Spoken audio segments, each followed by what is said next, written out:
There's a common idea about a product that a product is when you come up with something, assemble a team, build features, launch it, and then go out and sell it. But in reality, a huge part of the market works quite differently. There are global solutions, strong, time tested, complex systems, those very mastodons that provide security and infrastructure, and business operations. And it would seem everything is obvious. There's a product, there's a task, just take it and use it. But in practice, something strange happens. Companies simply don't buy the original. They download from torrents, build their own workarounds, or just put it off until later, this problem solving. And this is where the main obvious question arises, which is much more interesting. Why don't people buy what they actually need? And what does a product manager actually do in such a system? Hello, Maxim. Let's take a closer look at what this unusual phenomenon called product management really is, and why it's actually not so easy to fully understand. Hello, Mikhail. To start, I'd like to borrow your intro to use with my clients and partners to demonstrate why original products are actually needed. It's actually a complex topic and yet banally simple at the same time, because it seems like everyone already understands that software for your infrastructure, if you value it, if you value your time, if you value your company's revenue, then of course it's better to get one that's proven, that people can recommend, and that you can buy from official distributors like us. But for some reason, many companies still work in an outdated way, thinking they can buy something cracked or worse, build it themselves, which then takes a lot of time, resources, and in fact, the result gets postponed indefinitely. So, the problem we face most often is that people themselves haven't realized, haven't reached that point, haven't matured enough to not skimp on their funds, not skimp on their budget, and buy products that will ensure normal operations of infrastructure or security. And how accurate is it, so to speak, to say that it's the product manager who creates the product? Actually, yes. There are so many products that sometimes the manager really seems to create not just a product, but is actively involved in development and promotion as if creating it from scratch. But sometimes a manager isn't even needed. It's a common practice where some solutions just sell themselves. And in those cases, a manager isn't really necessary. They're just a figurehead essentially. But there aren't that many products like that. You also need to understand the market specifics, the client's needs, how certain partners operate, and sometimes even human psychology. And context is key. Context is important everywhere.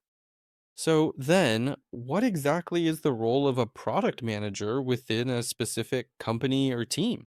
A product manager is basically responsible for the solution, meaning their product, its development, and dealing with the manufacturer, which we call the vendor. And going forward, all responsibility for sales and how it's promoted lies with the product manager. He works with other departments in his company, like sales, marketing, and logistics.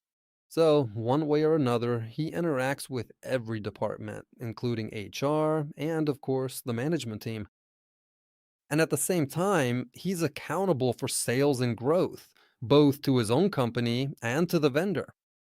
Essentially, while there's only one product, there are tons of tasks, and lots of tasks overlap with other departments, which is challenging but also exciting. All right, when you say exciting, is it exciting because of the interaction with the market or more with the product itself? It depends on the company. For instance, we're a software distributor, so we don't interact with the market as often as our partner companies, who are the suppliers.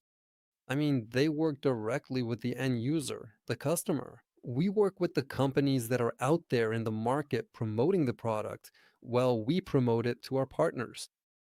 And often we can take on that partnership role ourselves, meaning we can build an audience not just of the companies we work with, but end users too.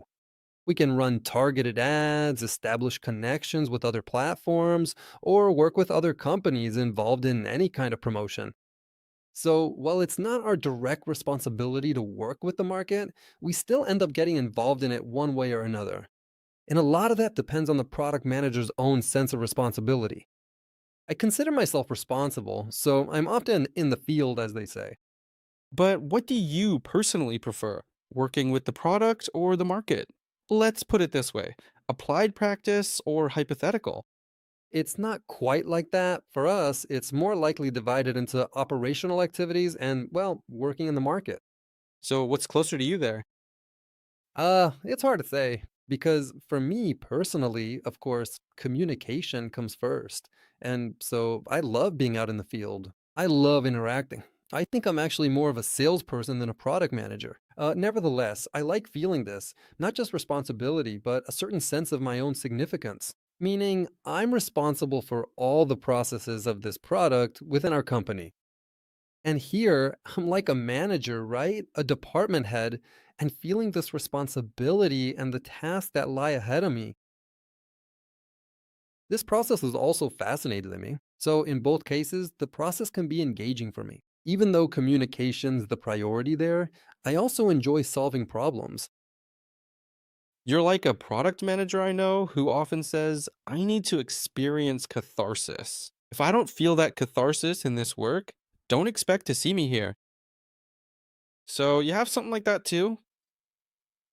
Something similar to that romantic vow. Yeah, that's actually how it is. A person who's passionate about their work. All right, let's discuss something like pain points. We'll manage as we are. That's what these companies love to say.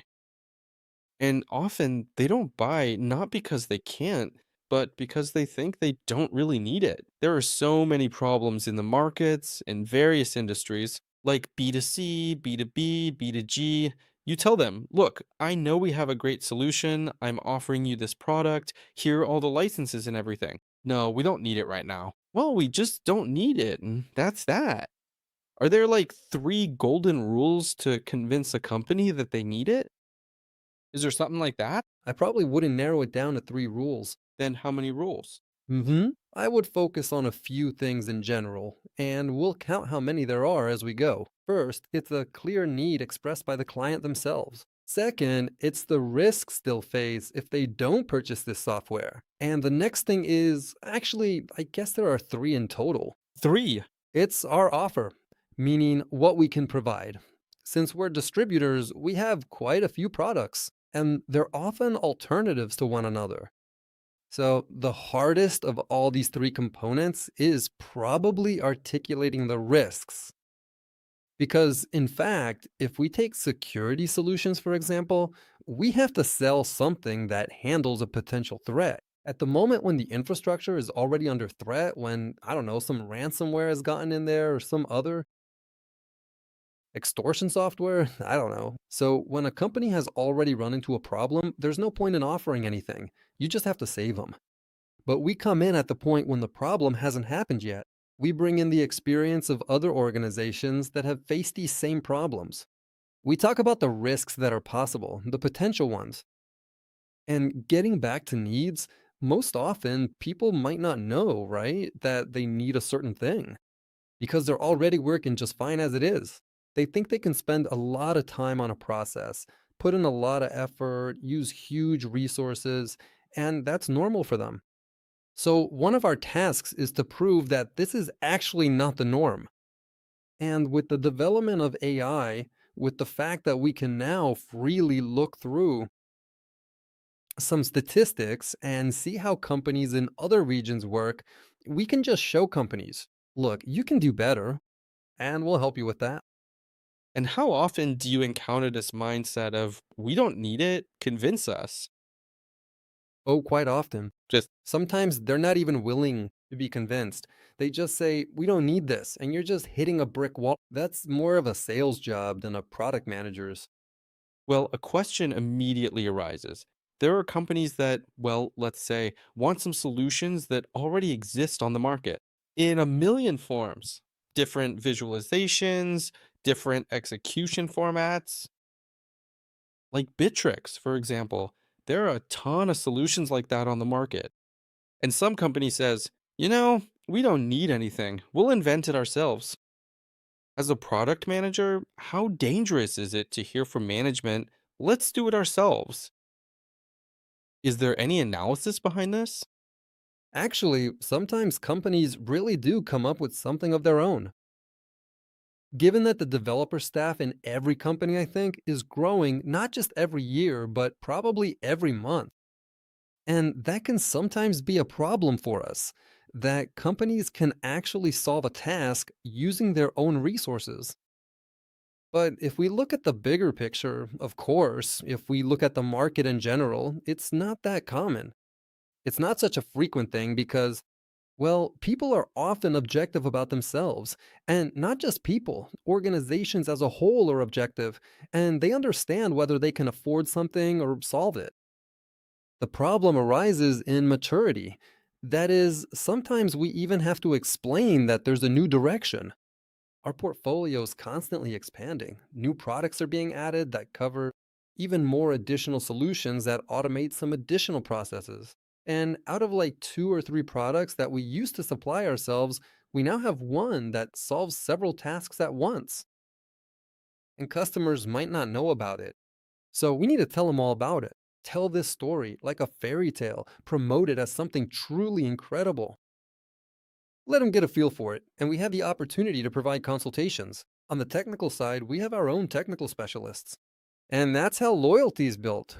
And here, I think it's not even just about selling anymore. You're making people believe in it.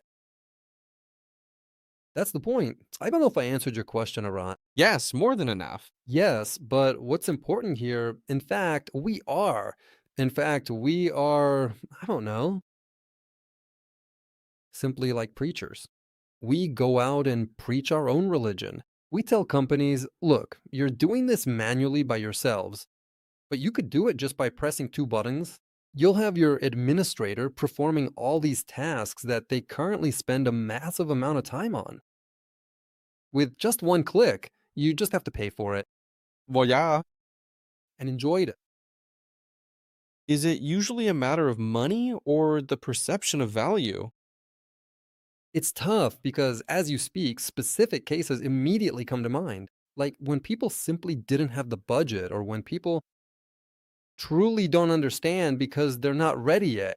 If we look at our market as a whole, yeah, we're probably at a turning point right now where people are finally realizing that, by the way, there are other regions in the CIS that I also interact with where people flatly refuse. We just go and download solutions from torrents.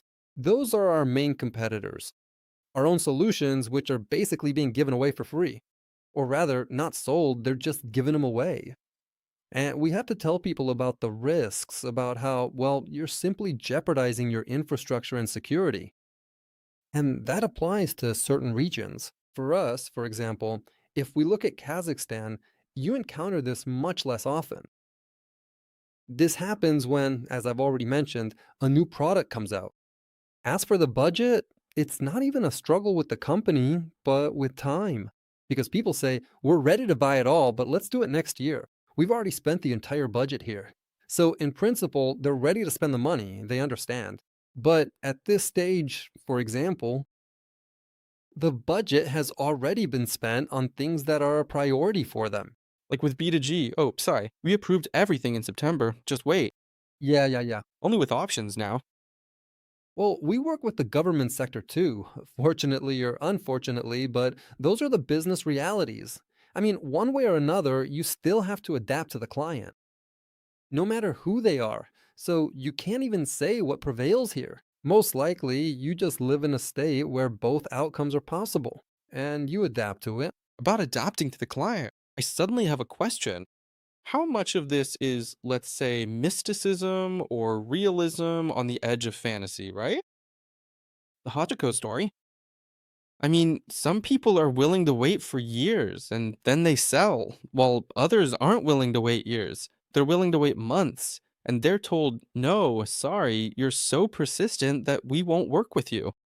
A person who was promised, well, some high KPI, who ran around, didn't sleep, stayed overnight at their place, persuaded them, loses all of that.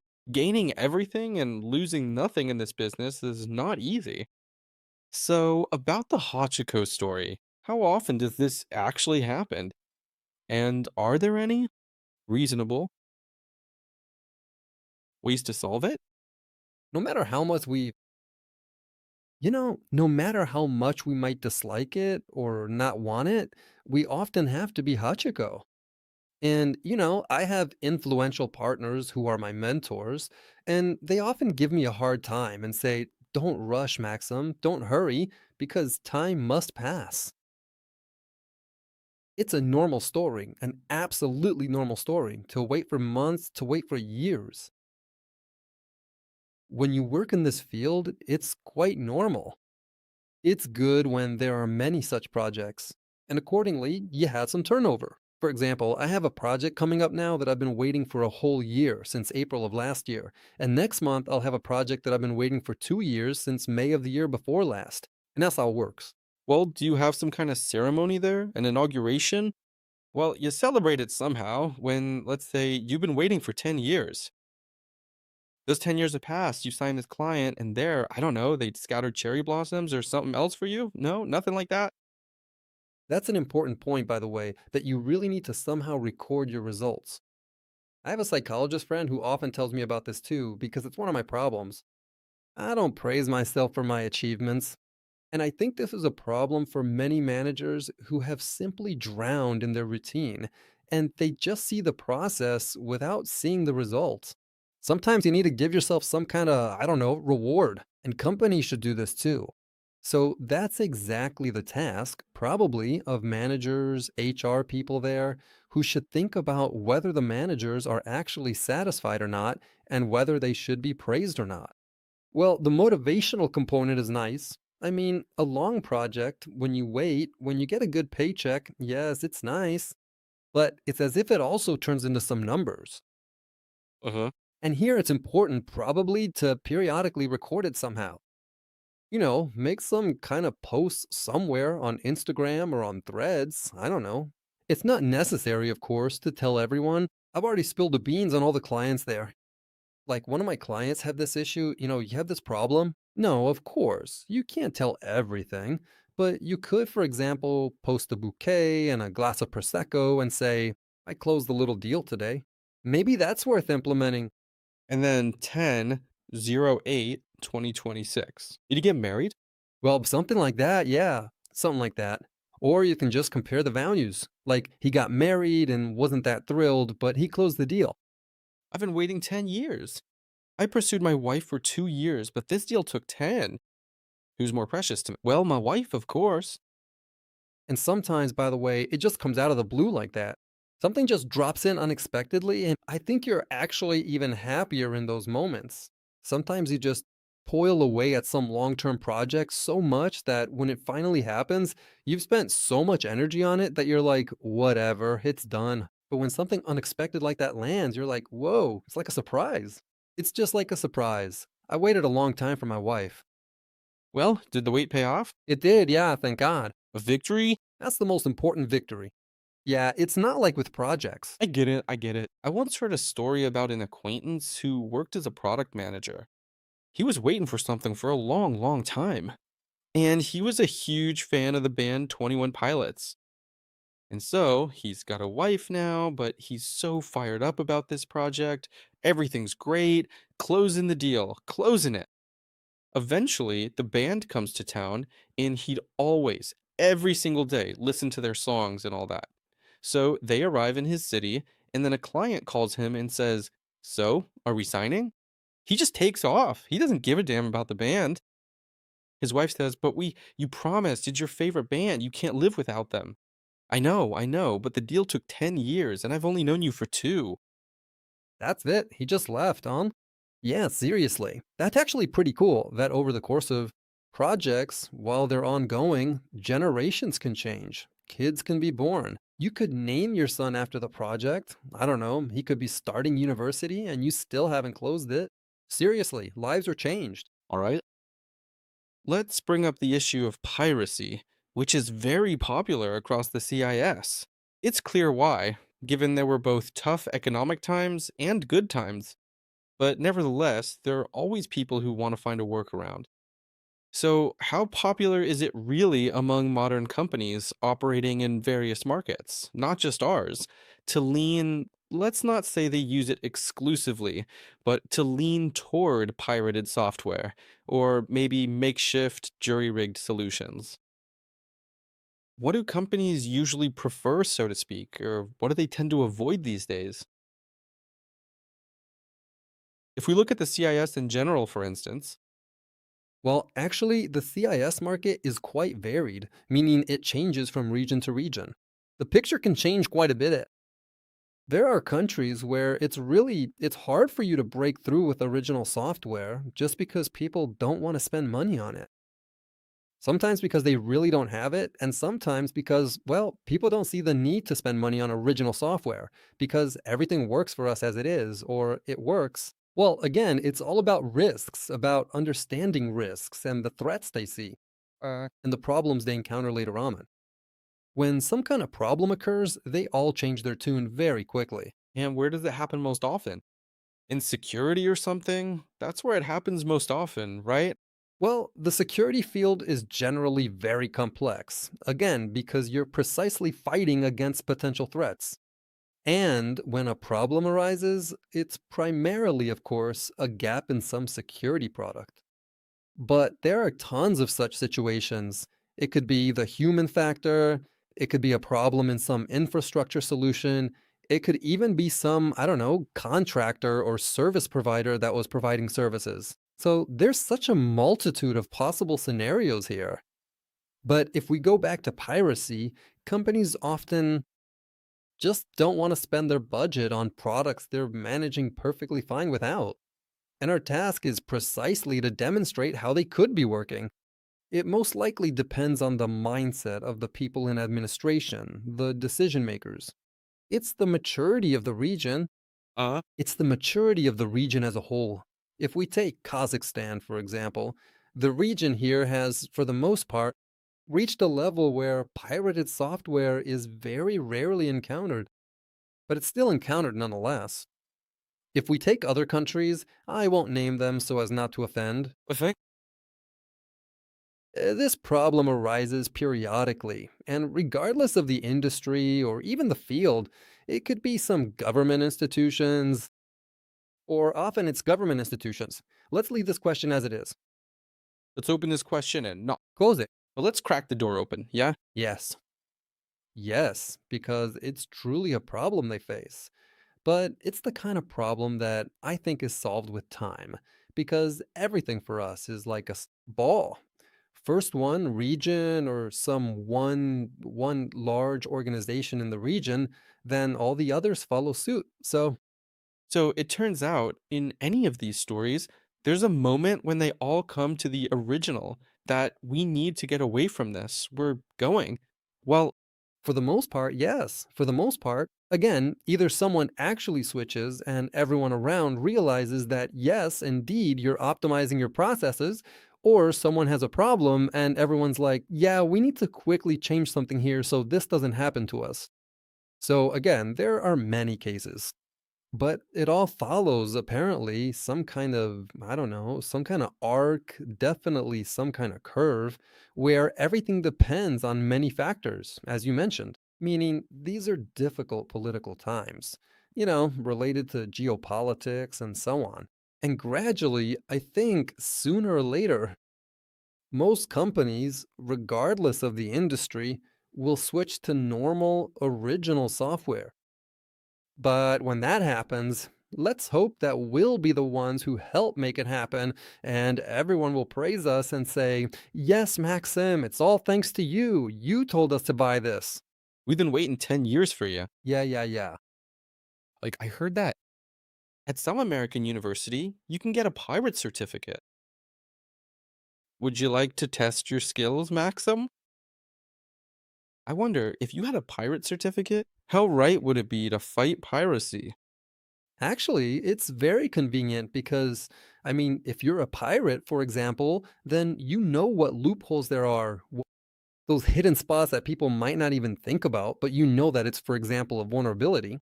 Uh huh. And so it's very convenient to involve these people, use them, hire them to prevent these very threats. Why should we choose you? Well, actually, I'm a pirate myself. Yeah. Security solutions aren't in my area of responsibility, so I don't often encounter any direct potential threats. Often, since I deal with infrastructure, I focus on the processes, meaning how to optimize them, how to create certain conditions. But for the security guys, it's a constant war. It's a real battlefield. So you fight, sometimes you're the attacker, sometimes you're the defense. And security is, if there were no threats, there would be no products. So it's unclear what's good or bad here, what's actually needed and what isn't. It's as if it all should work in some kind of harmony. Everything has its own. Pirates are great. Great, but we'll manage. Maxim, do you have any cases where, let's say, saving money turned into big expenses?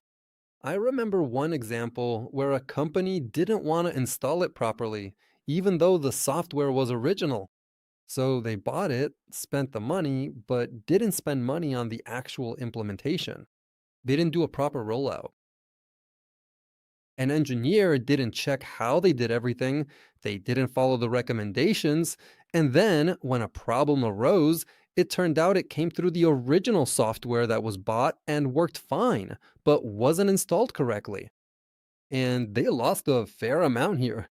There was downtime. It was a logistics company that had a long period of downtime, and every second counts there. The losses are huge. The losses were, yeah, significant. The losses were significant.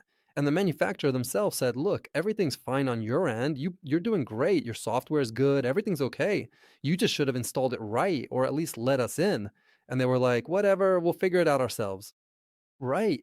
And I think there are plenty of examples like that. We could even just imagine that. Well, actually, leaks happen all the time, one way or another. They're not always because hackers have become super sophisticated or anything.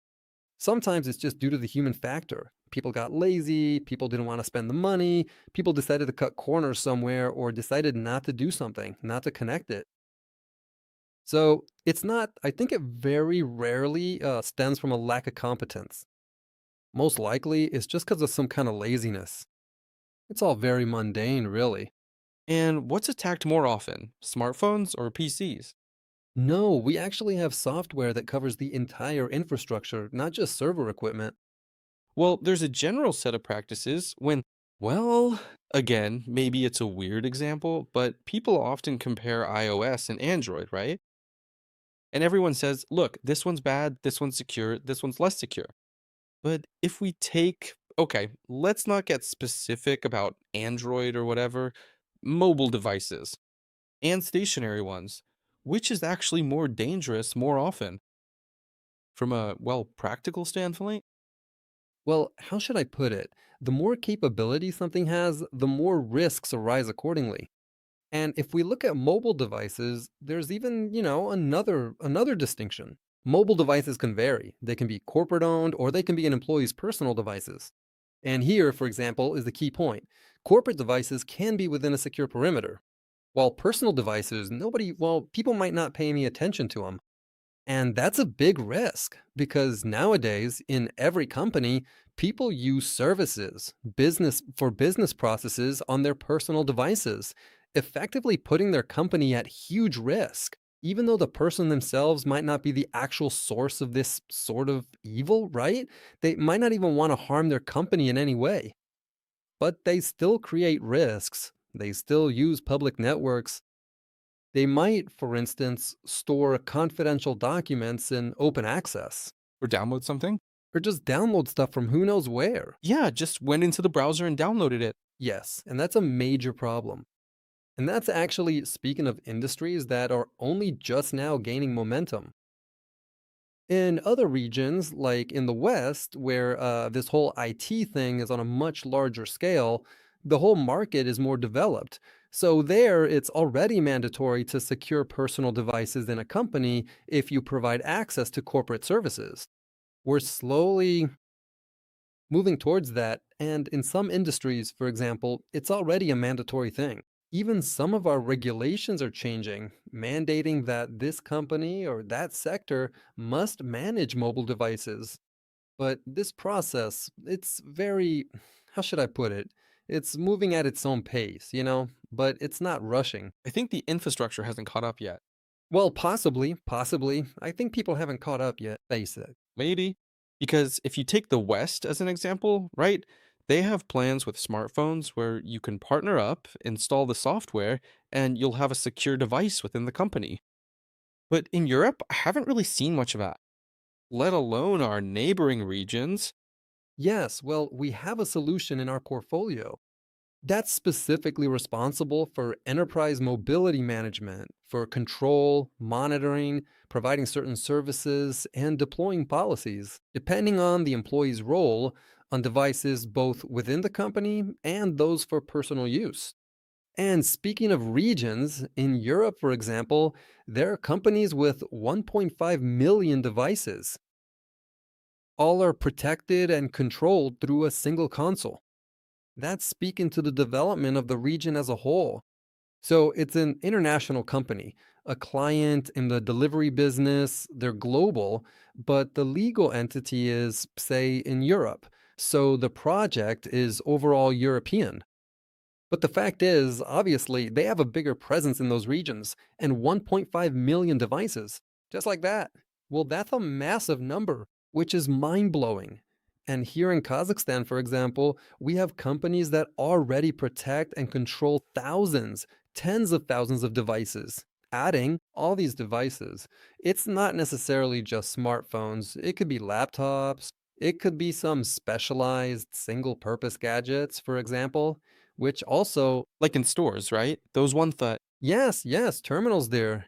For instance, cash registers, data collection terminals, it could be tablets, even some printers. So basically, any device with an operating system. uh And for us, for example, those numbers are in the thousands, tens of thousands. If we look at Europe, it's 1.5 million. That's the biggest client, of course. well, that's essentially a city, a whole city with every single phone. Yes, exactly. Wow. Yeah, so after all, there are regions where there are no customers at all yet. So I have to say, Kazakhstan is actually doing quite well in that regard. Maxim, if we take, for example, any product in general that has passed through your magic hands and expertise, could you tell us in your own words how you personally define what a product actually is? And if possible, could you elaborate a bit on what makes something truly a product in your view? If we dive into the terminology of what a product actually is, I'd say it's a complete solution that has specific functionality, solves necessary tasks, and optimizes processes within a company. It must be needed, it must be effective, and it must hold a certain value. So, any product or service, because some of the things we sell, we deliver specifically as a service. It is a service, and all of it has a certain value. One way or another, it's almost like, you could relate it not to the example of magic you mentioned, right? I would call it more like some kind of invention. Invention, by the way, is a good word for a product. It's an invention that makes life better, but at the same time, it's not free because there's no such thing as a free lunch, really. Everything that brings some kind of benefit has its own specific value. It's not always financial, sometimes it's just a matter of time. So, the work of the product manufacturer itself is also important here, meaning they have to sell it to us first and foremost. The product was sold to me very well. I believed in it with all my heart. And so when I go somewhere and talk about it, people believe not just in the product, but in me too. If you believe that the product truly solves problems, simplifies life, and lets you work more effectively, then people will believe it too. It's just important that the product actually is that way. And here's the thing, we always give people a chance to use it. So, besides just talking about something, we also back it up with our technical expertise and the chance to get a hands on feel for what we're promoting.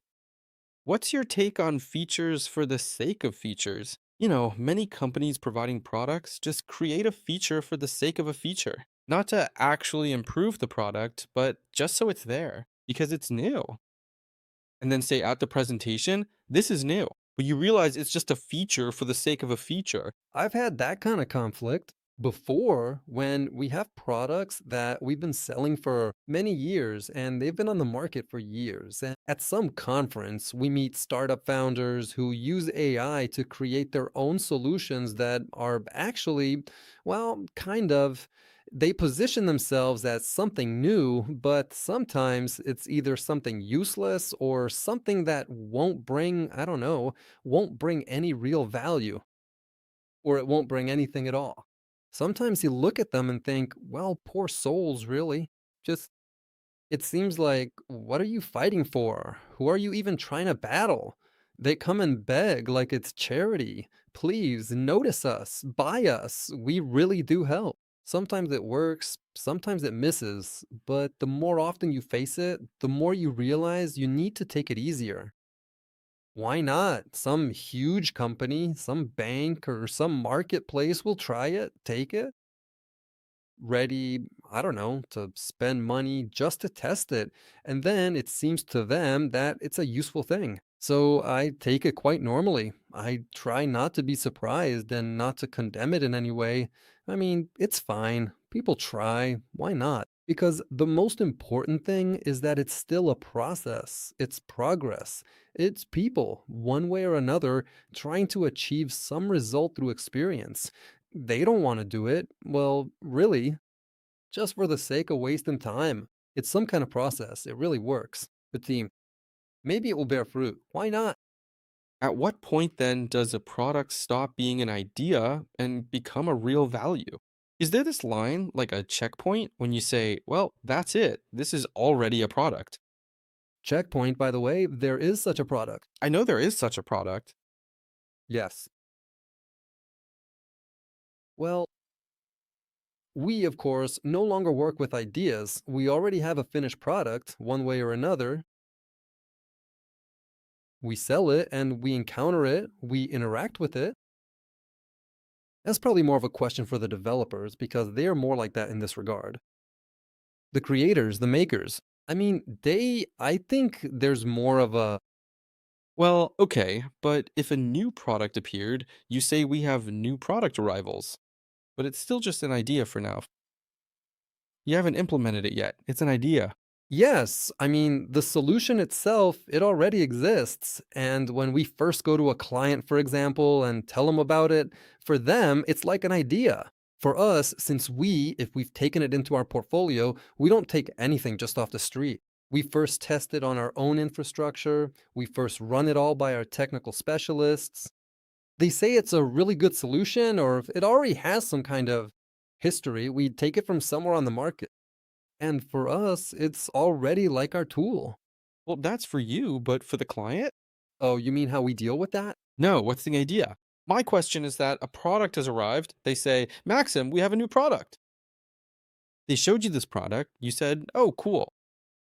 But since no one has bought it yet, it turns out it's still an idea. A good idea, yes, it's a solution, but it's still an idea for now. Until someone buys it, it's an idea. So, I mean, when does the line cease to exist between an idea and actual real value? Like when the clan has already said, yes, that's it, I'm buying. Because what if there's a product that came to you and hasn't sold for years? And then one day it finally gets bought. So again, it turns out it was just at the idea stage, seemingly a good product, but it just doesn't sell. So right here, where's that line? That's the question I'm getting at. Actually, it's hard to use such a raw product as an example because, one way or another, if we have a solution, even if we haven't sold it, even if it's never sold in the region, there's likely some implementation experience somewhere else. And so, building on that experience, even if it's not ours, makes it easier to work. It's a different story when exclusive products appear on the market. Often, in their opinion, then we're just as doubtful for now about whether it's worth it or not. It most likely depends on the sales volume. We have a separate category called exotics. So we have a division into several. Yeah. Exotics. Yes, yes, yes, yes. Thank you for noticing the originality of the name. Yes, those are exactly the products we consider niche, which don't sell in such large volumes, but we still carry them. That's a great way to spin my idea analogy. It's a niche product. Right, right. I mean, these are exactly the solutions that aren't common, and we sometimes don't even put any emphasis on them. We have them, they have some vague track record, but you don't sell them that often. Or you don't sell them, so the idea is good. Yeah, well, we don't know.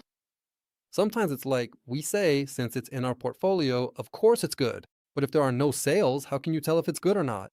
Again, if there's a sale somewhere in another region, we're like, well, I guess so. But for, say, the same client who buys our core Class A solutions from us, for him to actually take it and test it and try it and say, yes, this is actually good, that's probably the real experience when you've not only sold the product, but people have tested it and come back for more. For example, that's probably a real product. So it's like with Tesla cars. Yeah, like nobody believed it. Everyone said we'd stick to gas, and then suddenly, hey, this is actually not bad. Yeah, probably with cars. The idea was pretty good, and the implementation, but it's a niche product. Now I know what to say when a client asks, That's a great excuse. It's a niche product. the product isn't selling, what's going on? Where are the sales? Where are the leads? You know, it's a niche product. We'll set it aside. Everyone will know about it, but no one will sell it. It's like what they say about people. Well, it's interesting, you know. You know, an interesting person, same thing. No, but in fact, it really happens that a product, well, you don't often see a real need for it. But sometimes a client comes in and says, I need the specific one. I need the specific one. And you're like, wow, here, take it. And it's no longer an idea. It's not an idea at all anymore. It happens that we have our own products and we often come across analogs from competitors, solutions that aren't in our portfolio. And we go to a client and they say, oh, we use this. And we're like, what? We didn't even consider that a competitor. I mean, we're thinking, how are you using this? But this product has this one specific feature, or maybe two features that all their processes have been built on for years. And you're like, you didn't even consider this a product before. To you, it wasn't even an idea, it was just a bad solution or some kind of old, well, like an incomplete solution. You bring in and say, look, I have this. It happens that this big thing can't handle this one little detail. And you never stop being surprised. And it's no longer a niche product. In this case, you feel a bit of disappointment because you lost to what you thought was an unworthy opponent. If we compare, say, Kazakhstan, Uzbekistan, Armenia, Georgia, and other neighboring countries, well, they won't all be the same either. There will be differences everywhere. The local flavor, the products again, clients, completely different audiences, because we all clearly understand that the same product, say in food service, can't be a hit everywhere because it's not just the flavor, but taste perception in general is different everywhere. It's just a matter of taste. In Italy, they want pizza, and here they want pizza too. I mean, it would be weird if they said, I want borscht. Well, when there's Bausack right there. Anyway, my question is, what changes, Maxim, when you work in several countries at once with a single product? To answer the question of what changes, first and foremost, the product manager who works across several countries changes. That's not very common. Sometimes a product manager who is, say, based locally is responsible for their area specifically in their own country. And sometimes they're even a representative of that country's titular nation. And it happens that, for example, you have to work in several regions at once, like I do. And accordingly, I don't have access everywhere. And the mentality can be unfamiliar to me in some places. You're the one who changes first. So I've changed a lot. But I've made many friends. Uh-huh. Objectively, I mean, I've broken some of my stereotypes and gained some new ones. Plus, you really have to tap into your flexibility and adaptation. You just, well, start, I don't know, like Spider-Man. You get these new superpowers, really, like a superhero. You work this way here, that way there. Again, if you want to sell your product, if you're not just sitting around, I feel like in different regions, even my accent changes sometimes. I don't know if that's good or bad. About the product being the same, Uh, what's harder? Adapting this product or maintaining its integrity? Especially when you start moving into different markets. Well, suppose there's a task to sell the same product in several countries. And so the adaptation begins, languages, and so on. So, what's harder? I mean, to adopt it or to preserve it? well, actually, when you're selling, all means are fair game. Actually, I don't know. It's probably just hard to sell. And then what means you use, I think, well, it's case by case. But as for me, for example, in my experience, if we take different regions, then for me, it was harder, I think, to adapt myself than to adapt the product somehow. Sometimes people only use a couple of features in a product and they're satisfied with that. And sometimes they choose a solution for its versatility, its many facets, and they try to use absolutely everything.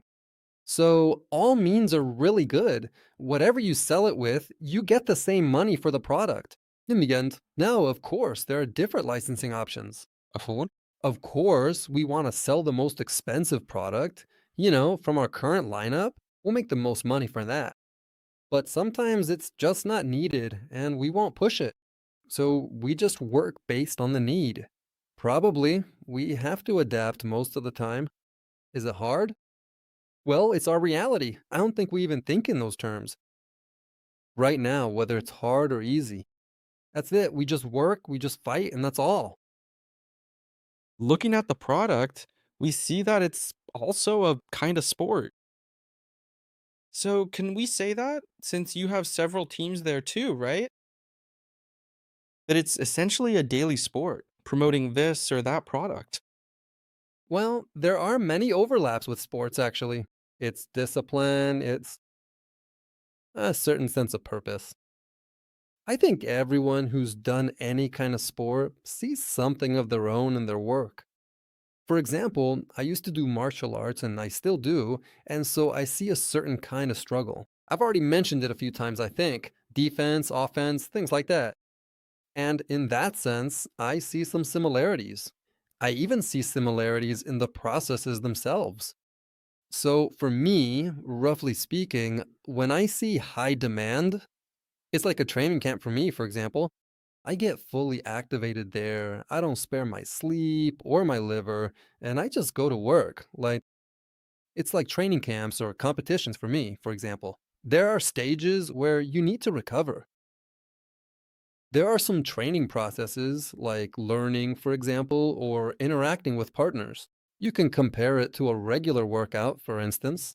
There are moments that you constantly repeat, like, I don't know, like repetitive elements in the process of skill acquisition. There are a lot of overlaps. Maybe the product itself isn't a sport, but the processes are very similar. Who's the college? It varies everywhere. Like for me, for instance, the manufacturers I sell for, Uh-huh. yeah, the products and the people who work in those companies, they're like coaches to me. So they set me up, they give me focus, they guide me through the process. They, like cornermen, they're constantly monitoring me. And I'm very grateful to them for that. And I'm mostly in some kind of fight, some kind of constant competition. There are many overlaps with sports here. Speaking of, let's say a successful product. I think Can you calculate that success? well, that's exactly what we do. We meet quarterly, sometimes weekly, in different teams and do some analytics. So we brainstorm one way or another and think, will we succeed or not? Will we meet the plan or not? But it doesn't always match reality. I mean, sometimes You don't know yourself if you'll succeed or not. Well, rather, you need to convince people that you will succeed. You have to convince not only the client, but also the manufacturer. That's exactly the product manager's job, whether this project will work or not. Sometimes you even have to convince a partner or a client. Sometimes you try to give this faith of yours to everyone. And sometimes you might not believe it yourself, and they convince you. And at this stage, a certain forecast is somehow formed. I mean, there are probably some formulas. You can express it all in numerical terms, but often, at least in my experience, it's about faith. You either believe or you don't, and you also convince others or they convince you.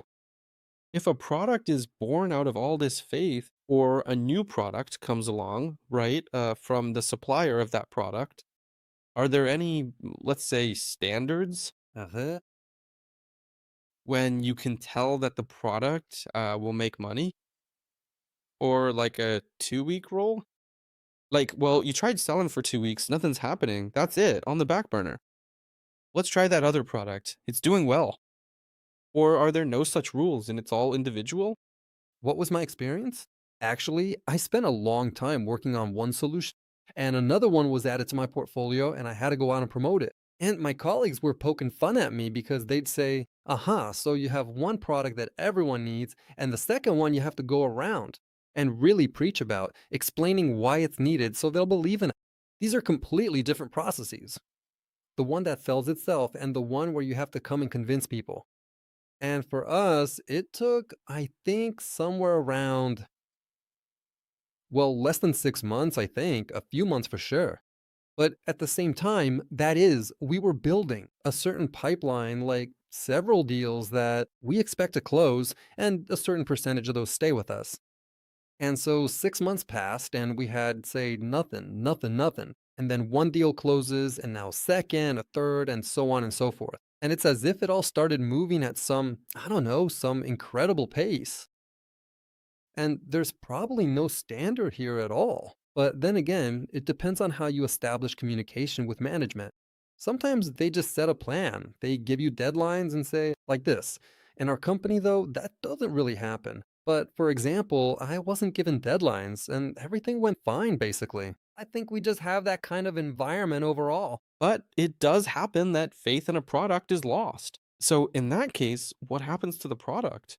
I mean, you can't exactly tell the manufacturer, well, sorry, but I don't believe in your product anymore, and I just don't like it anymore. Something must be done with it, Yeah, well, directly. with the manufacturer. Yeah. Yeah, of course. No one will say it directly, but everyone will just keep stalling and saying, yes, yes, it works. But I'll tell you that everything, say, in our portfolio, one way or another, the way we evaluate solutions, we still see some advantages.